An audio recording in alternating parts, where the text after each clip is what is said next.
24শে জুলাই আগস্টে যারা রাস্তায় নামলো, আহত হইল, এদের তো রমরমা লেগে গেছে পুরাই।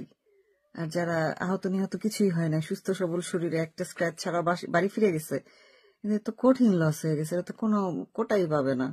কোটা না মেধা হেডা হেডা পাবে এখন। খুব ভালো হয়েছে, খুব।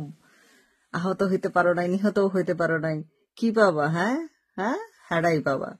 আর এদিকে তো দেখলাম কয়েকজনের, মানে আগে দেখতাম কয়েকজনের জামাই অথবা বফ মরে গেলে খুব ঈদ লেগে যাইতো, একদম মরা জামাই বফ বেচে বেচে মানুষের সিম্প্যাথি দিয়ে একেবারে এই সেই করে একাকার করে ফেলছে। এখন তো দেখতেছি যাদের ভাই মরে যায়, ছেলে মরে যায়, ঈদ লেগে গেছে।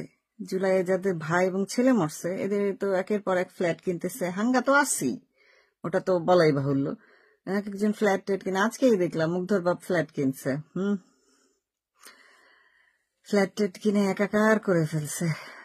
ভালো লাগছে ব্যাপারটা। জীবন দিলা ফাও, সবাই মধু খাচ্ছে এমনি। ফাও ফাও জীবন দিলা তোমরা।